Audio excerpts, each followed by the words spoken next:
We must discuss security threats to alliance member states, Mark Rutte said ahead of his visit to Turkey. On November 25th, the NATO Secretary-General held talks with President Erdogan and Turkey's foreign and defense ministers. The meeting was closed to the press and lasted about an hour, Turkish media reported.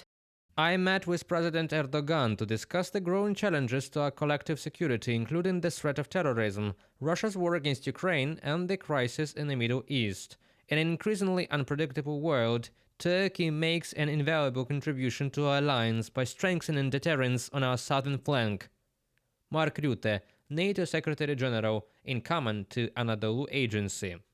On the eve of the meeting with Mark Rutte, President Erdogan had a telephone conversation with Putin. According to the Turkish presidential administration, they discussed bilateral relations, regional and global issues, including the expansion of trade between the countries. The report emphasized that Turkey will continue to promote peace efforts. Nothing more is known about the conversation between Erdogan and Putin. Earlier at the G20 Leaders Summit, President Erdogan said that Ankara calls for a peaceful end to Russia's war against Ukraine. He also believes that the North Atlantic Alliance needs to consider changes in Russia's nuclear doctrine.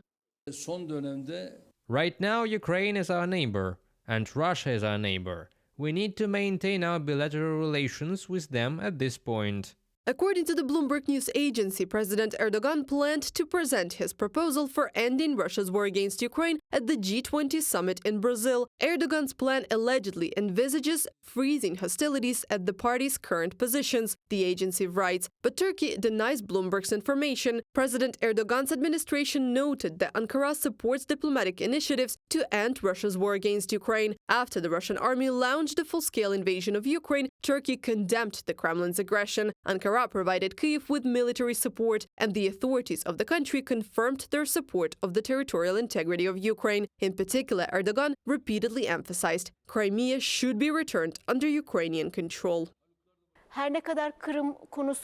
Despite the fact that he clearly stated his red line on the issue of Crimea and Ukrainian territorial integrity, Turkey was the only country that Russia and Ukraine preferred for negotiations. And this is a country that can continue to sell drones to Ukraine and still meet with Putin. Rutte's arrival at the meeting and the phone conversation between President Erdogan and Putin show that there is a very serious preliminary process going on.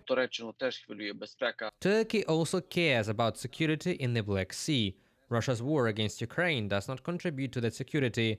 It is obvious that Erdogan is communicating directly with Putin, and Mark Rutte knows it. So it is a search for a possible model of negotiations and a template that could form the basis of the upcoming negotiations. Turkey will not reduce its support for Ukraine, Ukrainian ambassador to Turkey, Vasil Bondar, has said. In November, the head of Turkish diplomacy said that the search for common ground between Russia and Ukraine was continuing. At the same time, he is convinced that a just solution to the war should be found on condition that Ukraine's territorial integrity is preserved. Reported by Anastasia Tarnavska, Krystyna Dombrovska, UATV News.